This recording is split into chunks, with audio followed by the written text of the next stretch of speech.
Marcus Kingston slammed his glass onto the podium so hard that the microphone screeched through the ballroom. "Find that little girl right now!" The room exploded into whispers. Reporters turned. Security guards rushed forward. Camera flashes burst across the massive hall. But the little girl had already disappeared into the crowd. Marcus's breathing turned uneven as he stared at the drawing still clutched in his hand. A family portrait, a woman, a child, and a man with his exact face. Underneath it, written in messy crayon letters, "My daddy." The billionaire CEO swallowed hard. "No," he whispered. Then he looked toward the ballroom entrance just in time to see a simple navy dress grabbing the little girl's hand and rushing outside. His heart nearly stopped. Nia? 4 years. 4 long years. And somehow she looked exactly the same. The ballroom around him faded into noise. All Marcus could hear was the pounding of his heartbeat, because the little girl had his eyes. "Sir?" one of his assistants said nervously. "The investors are waiting for your speech." Marcus didn't move. His gaze stayed locked on the glass doors where Nia had vanished. "Cancel it." The assistant blinked. "Sir, I said cancel the damn speech." Gasps spread through the ballroom. Marcus Kingston never canceled anything. Not billion-dollar meetings, not interviews, not investor summits, nothing. But right now, none of that mattered. Because somewhere outside that building was a little girl who might be his daughter, and a woman he destroyed. Hooked, hit that like button, subscribe to the channel, and comment below where you're watching from, because this story is only getting started. 4 years earlier, Marcus laughed as coffee splashed onto his expensive white shirt. "Oh, wow," the woman behind the counter muttered. "That's definitely coming out of my paycheck." Marcus looked up. And for a second, the entire noisy cafe disappeared. She was beautiful. Not just physically. There was something warm about her smile. Something real. "It was my fault," Marcus said. "I walked into the counter." The woman folded her arms. "You're still staring at me like I committed a crime." Marcus smirked.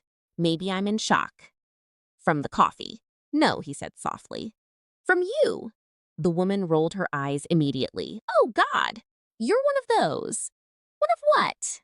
"The rich, smooth talkers who think every woman falls for compliments." Marcus. I'm actually terrible at flirting." Clearly, she handed him napkins.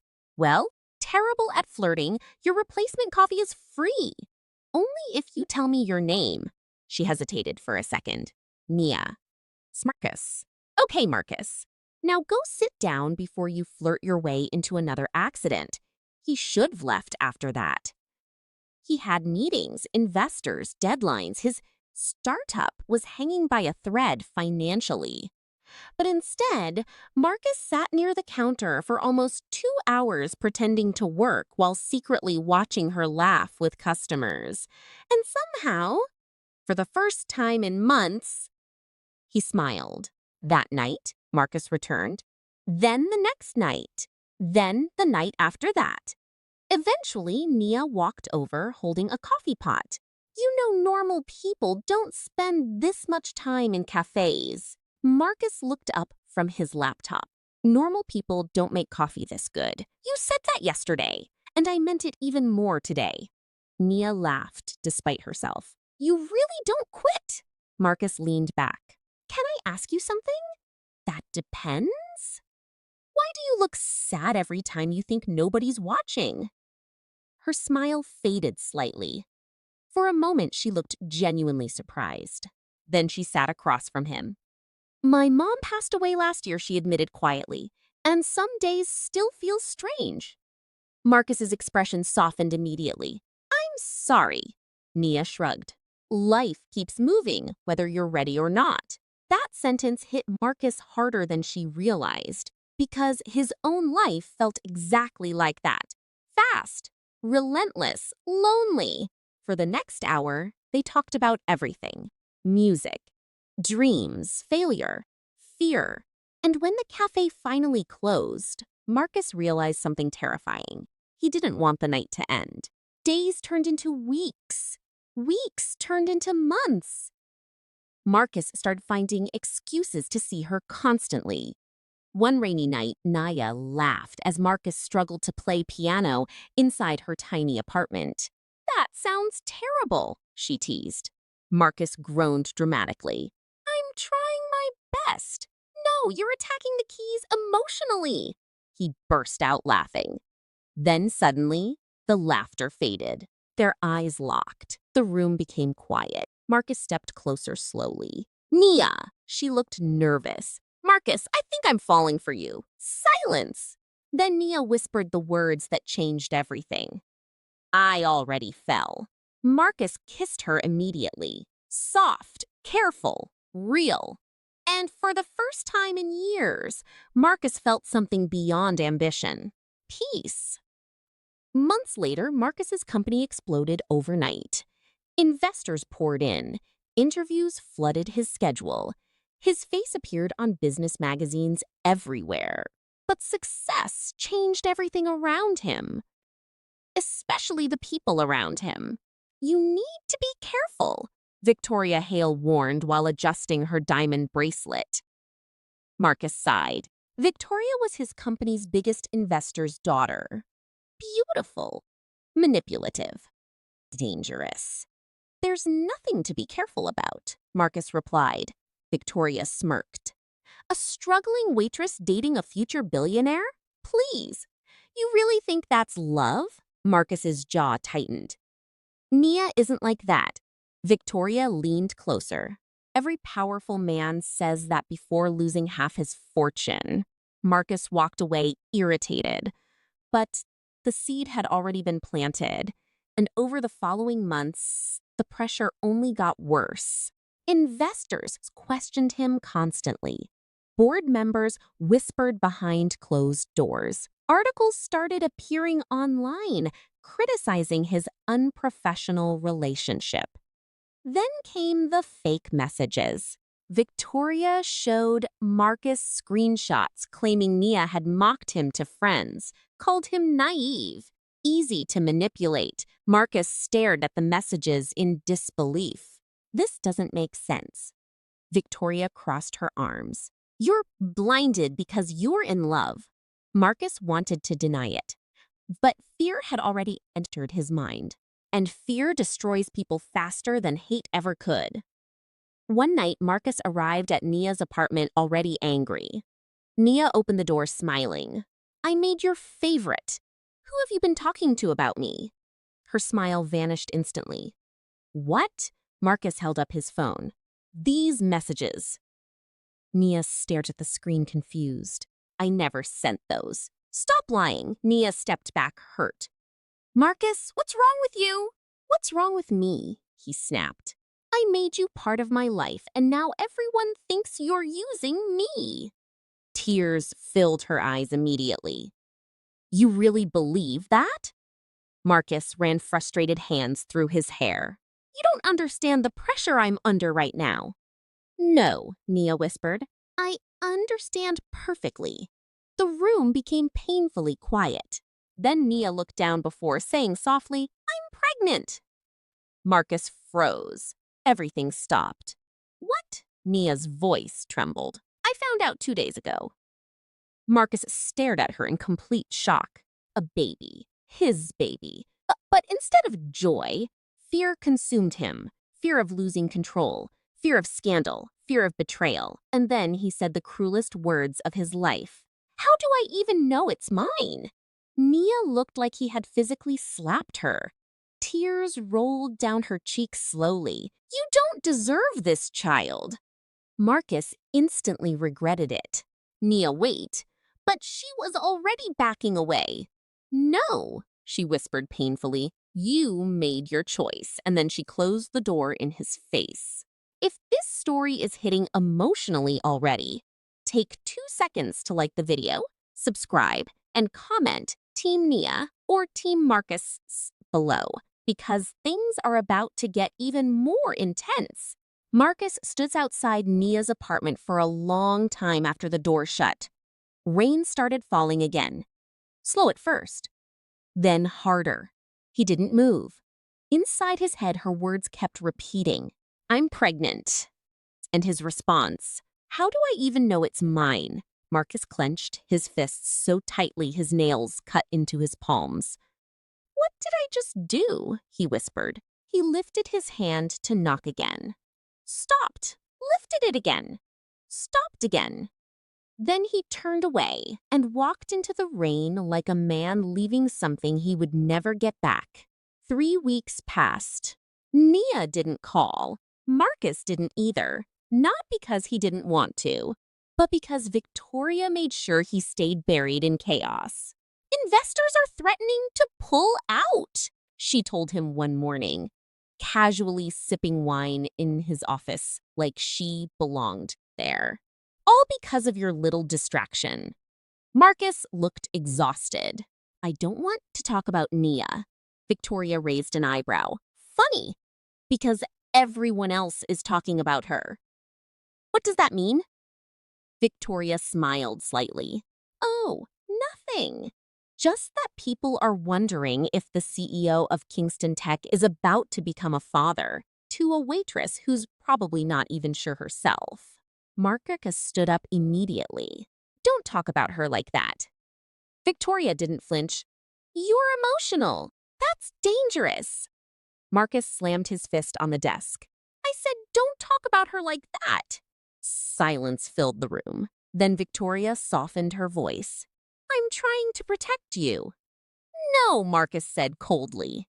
"You're trying to control me."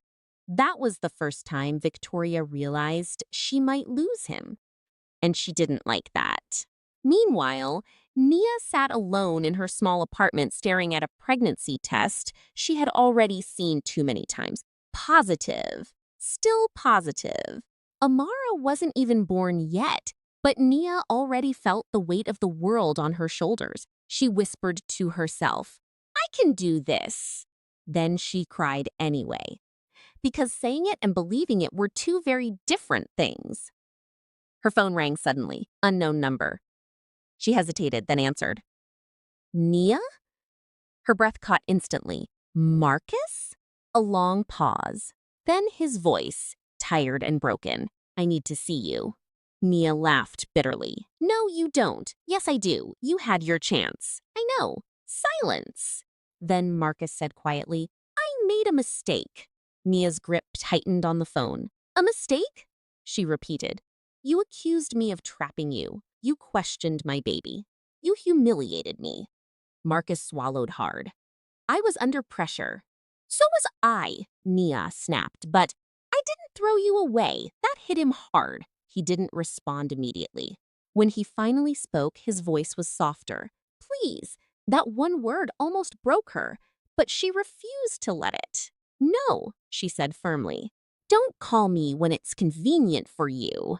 Then she hung up. Marcus stood in silence, staring at his phone. For the first time in years, he felt powerless. Months passed. Nia worked 2 jobs, sometimes 3. Waitress in the morning, cleaning houses at night, and on weekends, she took small singing gigs in underground cafes just to survive. Her body changed slowly, but her strength grew faster. One night, she sat on her bed holding her stomach. "I'm sorry," she whispered. "I wish I could give you more." The baby kicked. She smiled through tears. "Okay, I guess you're strong already." Marcus's world became louder, bigger, busier, but emptier. He sat in meetings signing deals worth millions and still felt like something was missing. One night, Victoria entered his penthouse uninvited. "You look terrible," she said.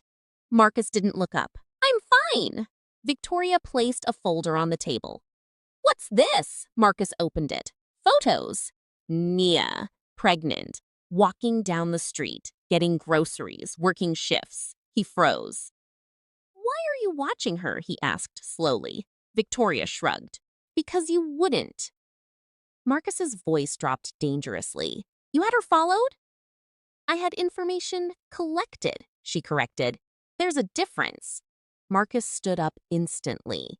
This is insane. Victoria stepped closer. You're obsessed with someone who has already moved on. Marcus looked at the photos again. Nia looked tired, but strong. Stronger than he remembered. She didn't move on, Marcus whispered. She survived me. Victoria studied him carefully. You're slipping, Marcus, he didn't answer, because deep down, she was right. The day Amara was born, Nia cried silently in a hospital room with no one holding her hand. No family, no partner, just pain. Then silence. Then a tiny cry filled the room. The nurse smiled. It's a girl. Nia laughed through tears. Hi, Amara. The baby stopped crying instantly as if recognizing her voice. Nia held her close, and in that moment, everything changed. She was no longer alone. Marcus found out about the birth 3 days later through a leaked report. He stared at the screen in disbelief. Mother gives birth to baby girl. His hands trembled slightly. A girl, his daughter. He grabbed his keys immediately. Get my car ready, he ordered his assistant. Sir, you have a board meeting in. I don't care. But before he could leave, Victoria stopped him at the door. If you walk out now, she said calmly, you lose everything. Marcus froze. She stepped closer. Your investors, your reputation, your company. Marcus turned slowly. And my daughter? Victoria smiled faintly. You don't even know if she is your daughter. That sentence hit harder than anything else. Marcus's jaw tightened. I will know. Victoria tilted her head. And if she is, then what? You destroy everything you built for a child you're not even sure about. Marcus didn't answer. Because for the first time, he didn't care about the company. Only the truth mattered now. He pushed past her and walked out. Victoria stood still, watching him leave. And for the first time, she realized she might have already lost him for good. Nia held baby Amara in her arms at home, rocking gently. You're going to be okay, she whispered. I promise you that. A knock came at the door. Nia froze, slowly stood up. Another knock. Stronger this time. She walked to the door, looked through the peephole, and her entire body went cold.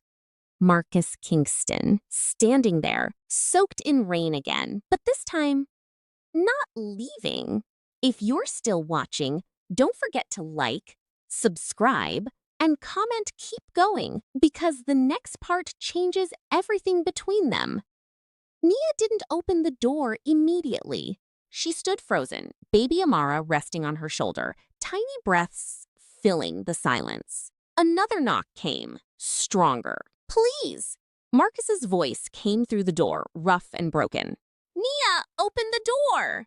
Her grip tightened around the baby. Memories hit her all at once.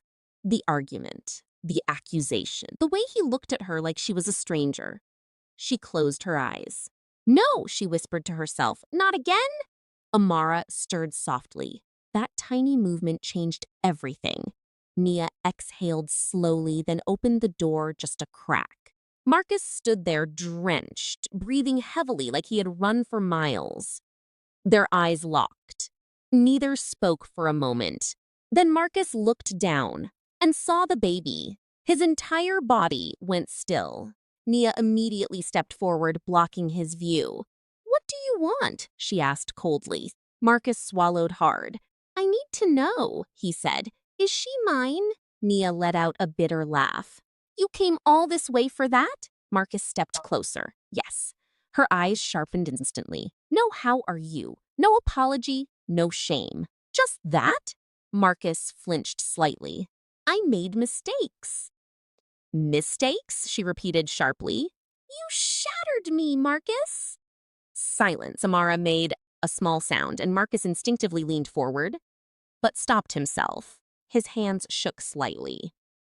I couldn't sleep, he said quietly. I couldn't breathe knowing I left things like that. Nia stared at him. And now you can breathe because you remembered. That cut deep. No, I can't breathe at all. A long silence stretched between them. Then Nia opened the door wider. Come in. Marcus hesitated, then stepped inside. The apartment was smaller than he remembered, colder, humbler, but it smelled like baby powder and warmth, and that hit him harder than any luxury penthouse ever could. Nia sat on the couch, still holding Amara tightly. Marcus stood awkwardly in the middle of the room like he didn't belong. Because he didn't. Why now? Nia asked finally. Nia, after everything? Marcus ran a hand through his wet hair. I found out about the baby. Nia stiffened. So that's what brought you here. No, Marcus said quickly. Not just that. He stepped forward slightly. I saw you, he added, after I left. I never stopped seeing you in my head. Nia laughed quietly. That's convenient. Marcus looked up sharply. It's not convenient. It's torture. Silence. Amara made a small cooing sound. Marcus's eyes drifted toward her again. This time Nia didn't block him. She just watched him carefully. Marcus slowly knelt down in front of them. His voice softened. Can I? Nia hesitated. Long pause. Then she nodded once. Marcus leaned closer, and for the first time, he saw her properly. The baby blinked at him. Curious, unafraid, Marcus's breath caught. She looks, he whispered. He couldn't finish the sentence. Nia's voice was low. Don't. Marcus swallowed. I didn't come here to take her, he said quickly. I came here to know the truth. Nia's eyes narrowed. The truth, she repeated. You want truth after calling me a liar? Marcus looked down. I was wrong, a beat. I was scared. Nia laughed bitterly. You were powerful. You were untouchable. Don't rewrite history. Marcus shook his head. I wasn't untouchable. I was pressured, controlled. I let it happen. Nia stood up suddenly, pacing. So what now? You're the victim? No, Marcus said firmly. I'm not the victim, he looked at her. I'm the reason you went through all of this alone. Silence. That was the first honest thing he had said. Nia stopped pacing. Her voice lowered. You don't get to fix this with words? Marcus nodded slowly. I know. Another silence. Then Amara suddenly let out a soft cry. Nia immediately sat back down, soothing her. Marcus watched carefully. Something inside him cracked. I didn't know, he whispered. Nia didn't look at him. You didn't want to know. That truth landed harder than anything else. Marcus stood slowly. I want to be part of her life. Nia looked up sharply. Excuse me? Marcus stepped closer. I want to be her father. Nia stood immediately, protective. You don't just walk in here and claim that. Marcus nodded quickly. I know. I don't expect forgiveness. Good, she snapped.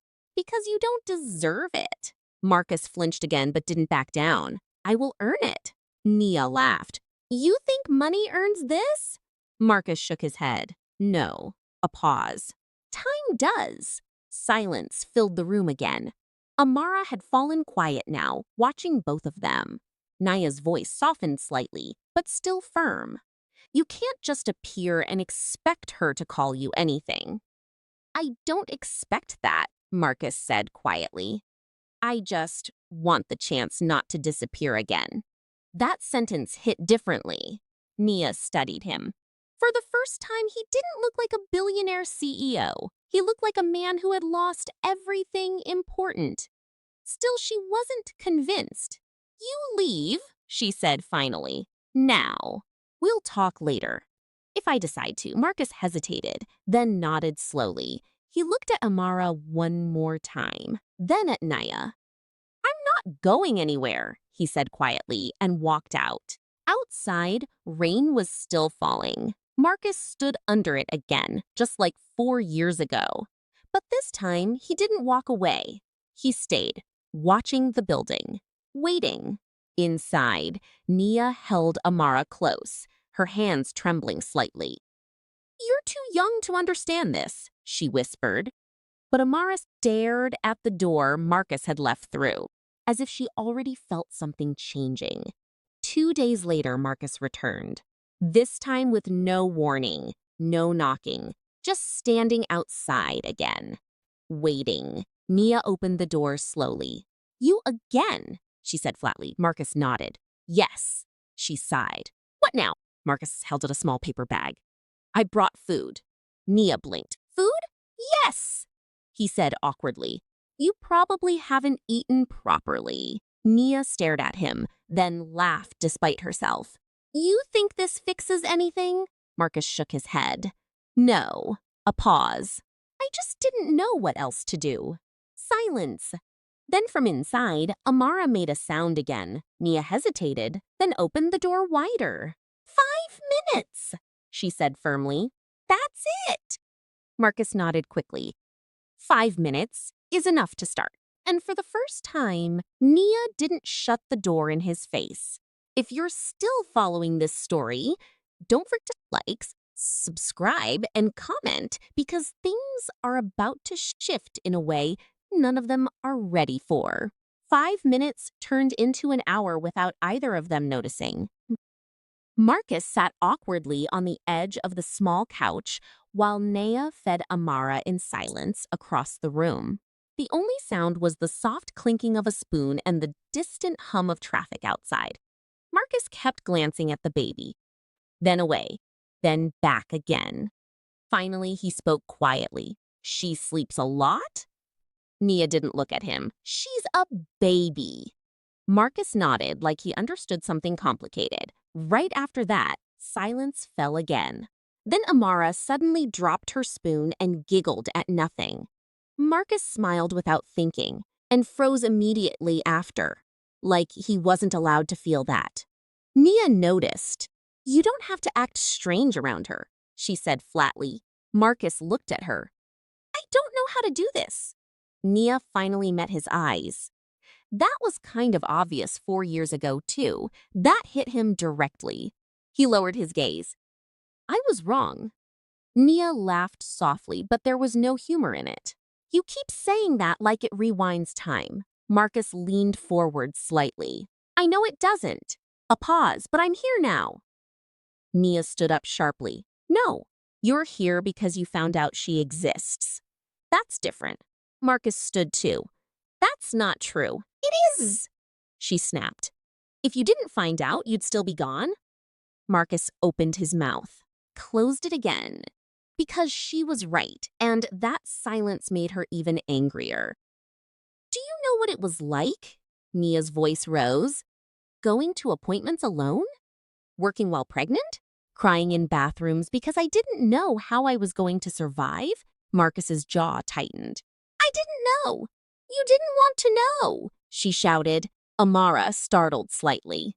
Nia immediately softened, holding her closer, breathing unevenly. Marcus stepped back. His voice dropped. "I didn't handle it right." Nia stared at him. "That's your apology?" Marcus shook his head.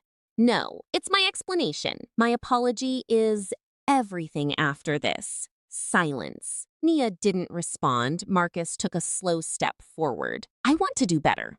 Nia laughed bitterly again. "You don't just do better with a child you abandoned." Marcus looked at Amara again. "She deserves me trying." Nia's eyes narrowed. "She deserves stability, not confusion." Marcus nodded quickly. "I can give her stability." "No," Nia said immediately. "You can give her money." Marcus flinched. "That's not what I meant." Nia stepped closer now, voice shaking. "You think money fixes abandonment. You think showing up now erases nights," she cried, asking where her father is. Marcus looked like he had been hit. "I never wanted to hurt her." Nia's voice softened slightly, but the pain was still there. "But you did." Silence again. Then Amara reached for Marcus suddenly. Both of them froze. Nia immediately pulled her back slightly. "Amara!" But Marcus had already knelt down slowly. He didn't touch her. He just stayed still. The baby stared at him, curious, then smiled. That smile broke something inside Marcus completely. His eyes widened slightly. She smiled, he whispered. Nia watched him carefully. Babies smile at anything. Marcus shook his head slightly. This felt different. Nia didn't respond, but she didn't deny it either. For a second, something fragile formed in the room. Then reality came crashing back. Nia stood up again. You need to leave. Marcus looked up immediately. What? You heard me. Marcus stood slowly. Nia, don't. She cut him off. Don't make this harder than it already is. Marcus clenched his fists slightly. I'm not going anywhere. Nia's eyes hardened. Yes, you are. A long silence. Then Marcus said quietly, I'll prove myself, Nia scoffed. You don't prove fatherhood with speeches. Marcus nodded. I know. Another pause. Then he looked at Amara again. I'll start small. Nia didn't answer, but she didn't stop him either. Marcus took a step back toward the door. I'll come back tomorrow, he said quietly. Nia crossed her arms. We'll see. Marcus nodded once, then left. Outside, Marcus didn't get into his car immediately. He just stood there, staring at the building, like he was afraid if he blinked, everything would disappear again. Inside, Nia sat back down slowly. Amara reached for her face. Nia smiled faintly for the first time in days. But it didn't last long, because deep down she knew something was changing, and she didn't know if it was healing or danger disguised as hope. The next day, Marcus returned earlier. This time he didn't bring food. He brought toys, a small soft teddy bear and a tiny wooden puzzle. He stood outside waiting again. Nia opened the door and sighed immediately. You're persistent, she said. Marcus nodded. I have to be.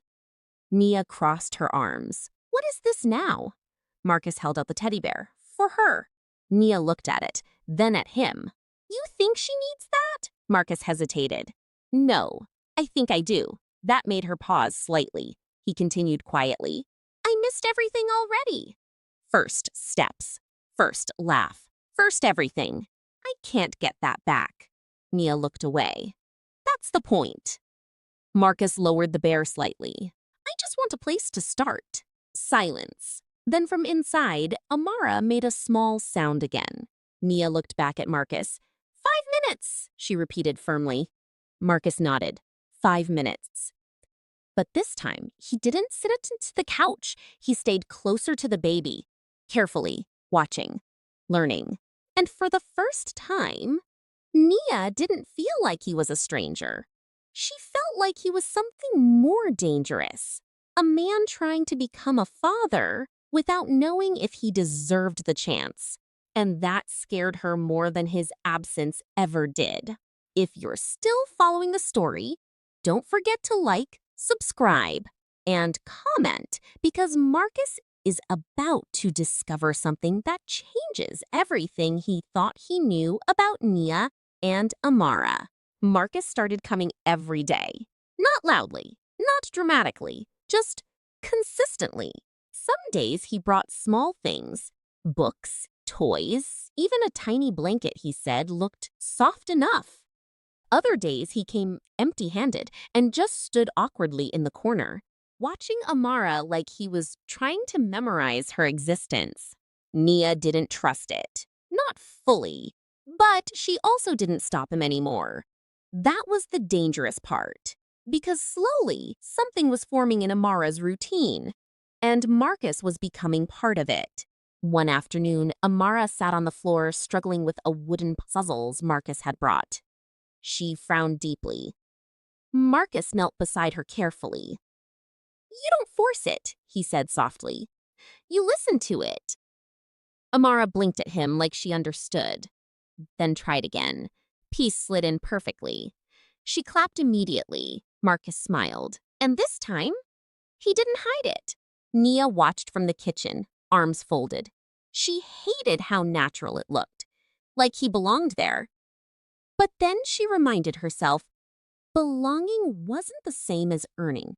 Later that night, after Marcus left, Nia sat on the couch holding Amara's clothes. "You like him too much," she whispered. Amara giggled. Nia sighed. "Of course you do." Meanwhile, Marcus sat in his car outside the building long after leavings. His phone rang repeatedly. Victoria, he ignored it. It rang again. He finally answered. "What?" Victoria's voice was sharp. "You're disappearing. I'm busy." "With them," she corrected. Marcus didn't respond. Victoria continued coldly. "You're destroying your reputation for a woman who already replaced you." Marcus's jaw tightened. "She didn't replace me." "She moved on," Victoria snapped. "There's a difference." Marcus looked toward the apartment building. "No," he said quietly. "She survived me." Silence on the line. Then Victoria's tone changed. "You're making a mistake." Marcus ended the call. 2 days later, something changed. Marcus arrived early, but Nia wasn't home. Only Amara and a babysitter Marcus had never met before. The babysitter looked nervous immediately. "Oh, Miss Nia didn't tell me you were coming." Marcus frowned. "Where is she?" "She had an emergency shift," the woman said quickly. "She should be back later." Marcus nodded slowly, but he didn't leave. He stayed. For the first time, alone with Amara. The babysitter hesitated. "I'll just be in the next room." Then she left them. Silence filled the apartment. Marcus looked down at Amara. She looked up at him. For a moment, neither moved. Then she crawled toward him and sat right in front of him. Marcus froze. "Hey," he said softly. Amara touched his hand. That simple contact made his chest tighten. "You're not scared of me?" he whispered. Amara tilted her head. "No." Marcus let out a breath he didn't realize he was holding. "Good," he said quietly. He hesitated, then asked, "Do you know who I am?" Amara blinked. "You're Marcus." He nodded slowly. "Yes." Then she added innocently, "Mommy says you were important." Marcus' throat tightened. "I used to be more than that," he said quietly. Amara didn't understand the sadness in his voice, but she leaned closer anyway, and that broke him a little more. Later that evening, Nia returned exhausted. She froze when she saw Marcus sitting on the floor with Amara asleep on his chest. Her heart stopped for a second. "What are you doing?" she asked quietly. Marcus looked up immediately. "She fell asleep." Nia walked in slowly. "You stayed," Marcus nodded. "Yes, silence." Nia looked at Amara, then back at him. "You didn't have to." Marcus shook his head. "I wanted to." Nia's exhaled slowly. "This is not your home, Marcus." His voice dropped. "I know." Another pause. Then he added, "But she feels like it could be." Nia stiffened. "Don't say things like that." Marcus stood slowly, careful not to wake Amara. "I'm not trying to take anything," he said quietly. "I'm just trying to exist here without ruining it." Nia studied him carefully. For the first time, he didn't look like a billionaire trying to fix a mistake. He looked like a man afraid of being shut out forever. That scared her more than anger ever did. "5 minutes," she said again, but her voice was softer now. Marcus nodded. 5 minutes is all I ever get. Days turned into weeks. Marcus became a routine. Amara started recognizing him immediately, smiling when he arrived, reaching for him without hesitation. And every time she did, Nia felt something shift inside her. Something she didn't want to admit. One evening, Marcus arrived earlier than usual. He looked different, tired, but focused. "I need to tell you something," he said immediately. Nia frowned. "What now?" Marcus swallowed. "I ran a DNA test." Silence hit the room instantly. Nia's face went cold. "You did what?" Marcus raised his hands quickly. "I needed certainty." Nia stepped forward angrily. "You had no right." "I know," he interrupted, "but I did it anyway." Silence again. Then Marcus looked her in the eye. She's mine. The words landed like a bomb. Nia froze completely. Marcus continued quietly. 99.9%. Nia's voice dropped. So this is what you came for. Marcus shook his head. No. A pause. I came because I couldn't stay away anymore. Nia laughed bitterly. Convenient timing. Marcus stepped closer. I'm not asking for forgiveness. Good, she snapped. Because you don't deserve it. Silence stretched between them. Then Amara suddenly called out from the bedroom. Daddy? Both of them froze. Nia turned sharply. Marcus didn't move. He looked like he might collapse. Amara stood at the doorway, rubbing her eyes. She had said it accidentally, but it changed everything. Nia's breath caught. Marcus whispered, What did she say? Nia didn't answer. Amara repeated softly, Daddy? Marcus slowly knelt down, his voice shaking. I'm here. Nia watched silently as Amara walked toward him and hugged his neck without fear. And for the first, Marcus cried, Right there, quietly, like a man who had just been given something he never thought he deserved. Nia stood frozen, because in that moment, she realized something terrifying. This wasn't just a visit anymore. This was becoming a family. And she didn't know if she was ready for that. If you're still watching, don't forget to like, subscribe, and comment, because everything is about to explode emotionally in the last chapter. Marcus didn't move for a long time as Amara hugged him. He was scared that if he moved, the moment would disappear.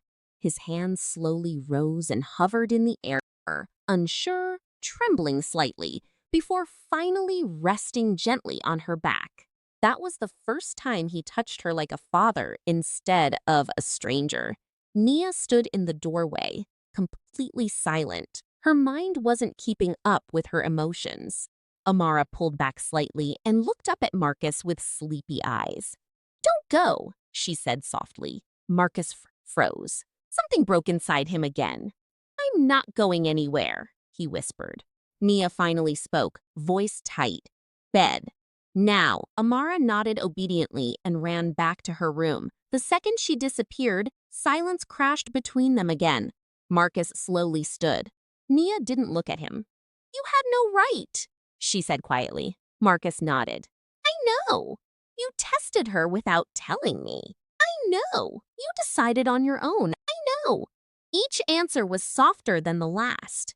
Nia finally turned to him, eyes sharp. Then why are you still here? Marcus hesitated. Because the truth wasn't simple anymore. I thought I needed certainty, he said quietly. But I was wrong.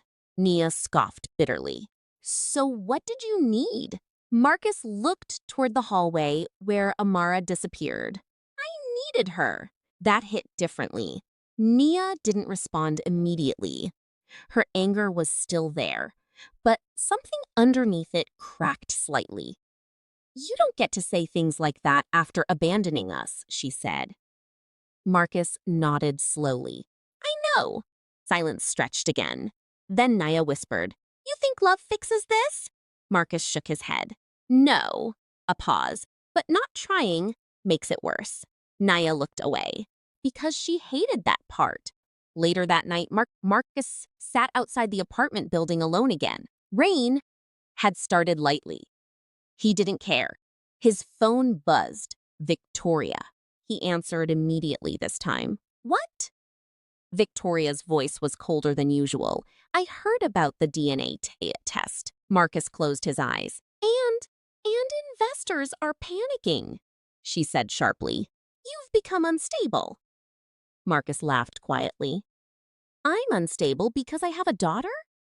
Victoria paused, then responded carefully. You're unstable because you're attached. Marcus stood slowly. I'm done with this conversation. Marcus, she said quickly, if you continue this, you lose everything. He looked up at the building. I already lost everything 4 years ago, he said quietly. Then he ended the call. The next morning, Marcus returned earlier than usual again, but this time, something felt different. Nia opened the door slowly. She looked exhausted. "Come in," she said flatly. Marcus paused. "Are you okay?" Nia ignored the question. Inside, Amara was sitting on the couch drawing. She looked up instantly when she saw Marcus. "Daddy!" she called again happily. Marcus smiled softly. "Hey, princess?" Nia flinched slightly at the word princess, but said nothing. Marcus sat down carefully beside Amara. She immediately showed him her drawing. It was a family picture again. But this time different. It had 3 people, Nia, Amara, and Marcus. Nia noticed immediately. She walked over. "Amara," she said softly, "where did you get that idea?" Amara pointed at Marcus. "He said he stays now." Silence hit the room. Marcus looked up at Nia slowly. Nia didn't speak for a moment. Then she asked quietly, "Did you tell her that?" Marcus shook his head. "No." That made the silence heavier because it meant Amara believed it on her own. Nia turned away. Her voice dropped. "You're confusing her." Marcus stood. "I'm not trying to confuse her." "You're here every day," Nia snapped. "Then gone emotionally the next. That's confusing." Marcus stepped closer. "I'm trying to figure out how to do this right." Nia laughed bitterly. "There is no right anymore." Marcus looked at Amara again. "She deserves a father." Nia's eyes flashed. "She deserved one 4 years ago." Marcus flinched but didn't back away. "I know." Silence again. Then Nia said something quieter, "And I deserved honesty." Marcus nodded slowly. "I know." Amara suddenly tugged on Marcus's sleeve. "Are you staying today?" Marcus looked down at her, then at Nia. The real question wasn't Amara's anymore. It was Nia's silence. Marcus answered softly, "I'm trying to." Nia didn't respond, but she didn't tell him to leave either. That was new. Later that day, Marcus got a call from his board. He stepped outside to answer. His assistant sounded panicked. "Sir, the shareholders are demanding a statement. They're saying your recent behavior is affecting company stability." Marcus rubbed his forehead. "What behavior?" A pause. "Your visits, your absence from meetings, and rumors about a child." Marcus closed his eyes. Of course, everything was leaking. "Tell them I don't care," he said quietly. "Sir?" "I said I don't care." He ended the call. When he walked back inside, Nia was watching him. "You're losing something," she said quietly. Marcus shook his head. "I already told you." "I know," she interrupted. "But I mean everything else." Marcus looked at her. "And I'd lose it again," he said softly. "If it meant not losing her." That silence was different, heavier. Nia didn't respond immediately because that answer scared her. Not because it was wrong, but because it sounded real. Too real. Amara ran into Marcus' arms again. And this time, Marcus didn't hesitate at all. He held her like he had been waiting his entire life to do it. And Nia, watching them, felt something she didn't want to admit. Fear. Because Marcus wasn't leaving anymore. He was staying. And staying meant everything was about to change permanently. If you're still watching, don't forget to like, to subscribe, and comment, because the last batch is where everything finally breaks open emotionally. Marcus's world was collapsing and rebuilding at the same time. In the morning, he was a billionaire CEO. By night, he was a man sitting on the floor playing with a child who didn't care about his money, his status, or his empire. And that terrified people around him. Especially Victoria. She arrived at his office uninvited again, heels clicking sharply across the marble floor. "You're done," she said immediately. Marcus didn't look up from his laptop. "Not now." Victoria placed her hands on the desk. Investors are pulling out. Your stock is dropping. And you're sitting here acting like a father? Marcus finally looked at her. I am a father! Victoria laughed coldly. You don't even know if she'll stay in your life.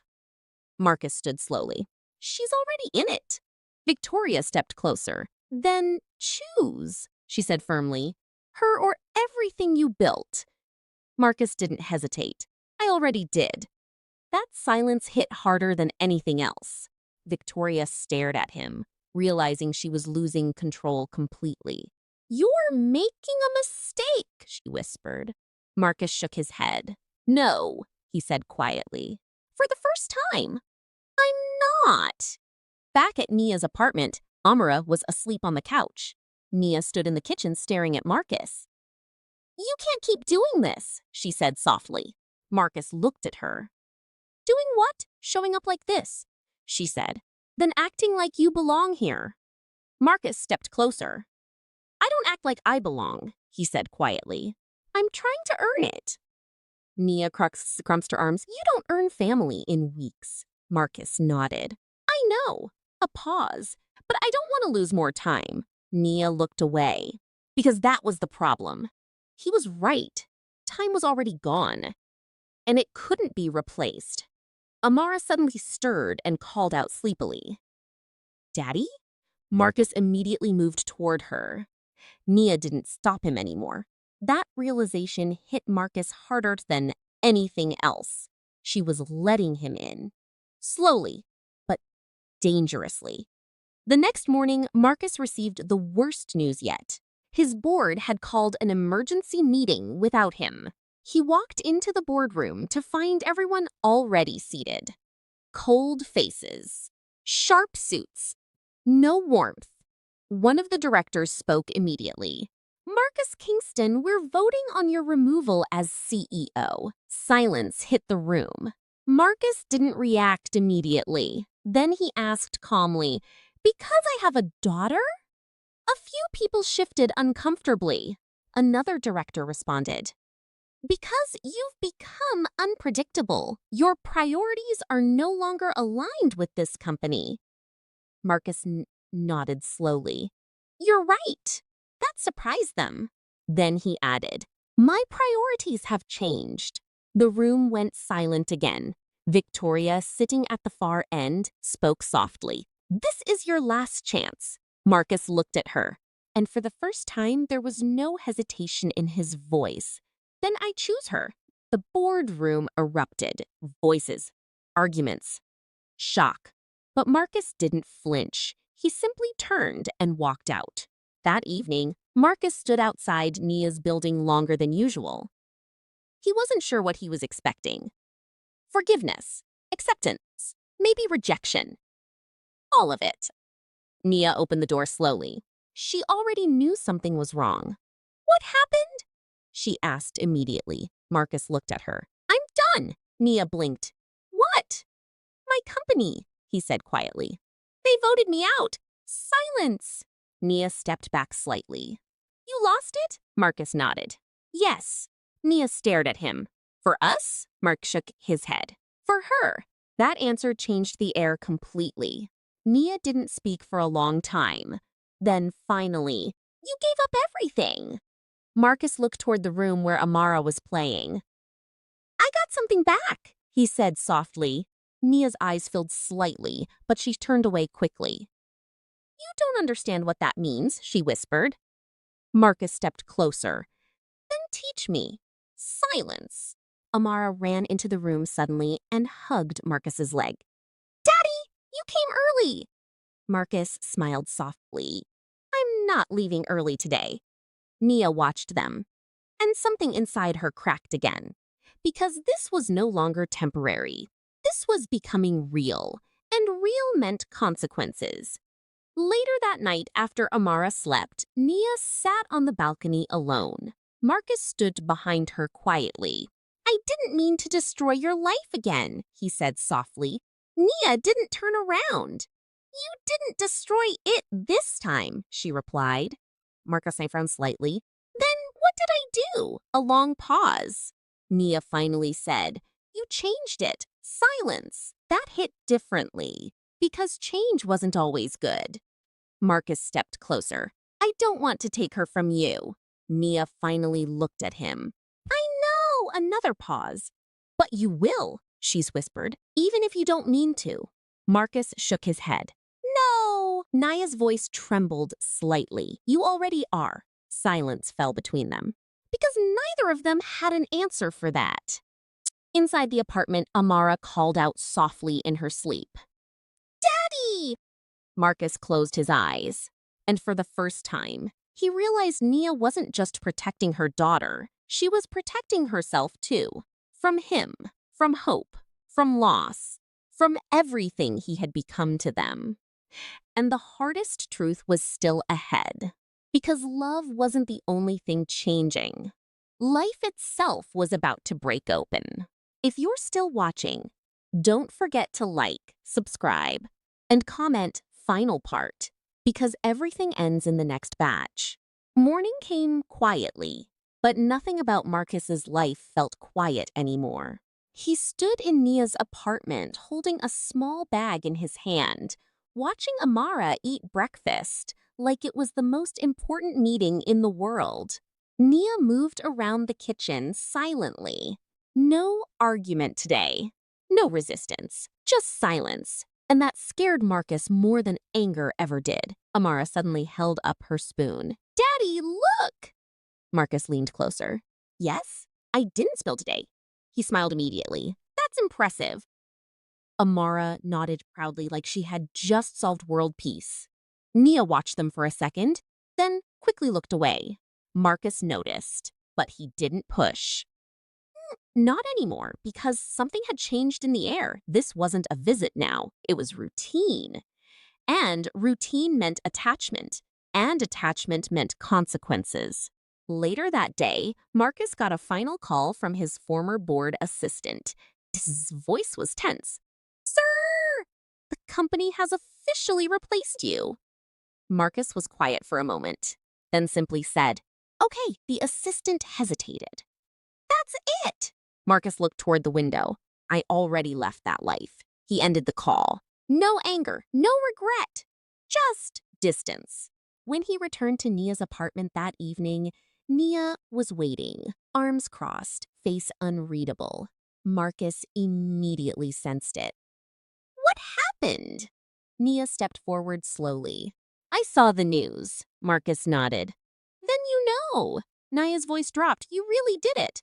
Marcus didn't hesitate. Yes, silence. A long one. Amara was in the next room, humming softly to herself. Nia spoke again, quieter now. You gave up everything for a child you barely knew a few months ago. Marcus shook his head. I gave up everything for my daughter. That word hit differently this time. Not new, not fragile. Real. Nia's eyes softened slightly, but only for a second. You think that's enough? She asked. Marcus stepped closer. I think it's a start. Nia looked away because she wanted to argue, but she couldn't anymore. Not fully. Amara ran into the room suddenly. Daddy, play! Marcus immediately knelt. Okay. They started building blocks on the floor together. Simple, quiet, natural. Nia stood watching from the kitchen doorway. And for the first time, she saw something she hadn't allowed herself to see before. Not a billionaire, not a mistake, not a threat, just a father. And that scared her in a different way, because it felt right, too right. Later that night, after Amara slept, Marcus and Nia sat in silence. No yelling, no tension, just exhaustion. Marcus finally spoke softly. I don't want to force myself into your life. Nia didn't respond, he continued. But I don't want to disappear either. Nia looked at him slowly. You already disappeared once, she said. Marcus nodded. I know. A pause. I can't undo that. Silence stretched. Then Nia whispered, No, you can't. Her voice broke slightly at the end. Marcus noticed. He stepped closer slowly. Nia. She shook her head immediately. Don't. But he didn't stop. I'm not asking you to forgive me. She looked at him now, eyes tired. I don't know what I'm supposed to do with you in her life, she admitted quietly. Marcus answered honestly. Let me figure it out with you. That was the difference, not control, not demand. Together. Nia didn't respond, but she didn't reject him either. Outside, rain started falling again, but this time Marcus didn't leave. He stayed inside, sitting quietly in the same space as them. Amara sleeping peacefully nearby. Nia on the couch, Marcus on the floor, no luxury, no empire, no status. Just three lives slowly becoming entangled. And for the first time, Nia didn't feel like she was holding everything alone anymore. But she also didn't feel safe, because love, when it comes back after destruction, never arrives quietly. And somewhere deep down, she knew this was only the beginning of something that would change all of them forever. If you made it to the end of this story, don't forget to like, subscribe, and comment what you would do in Marcus's situation. And share this video because some stories don't end, they just begin again.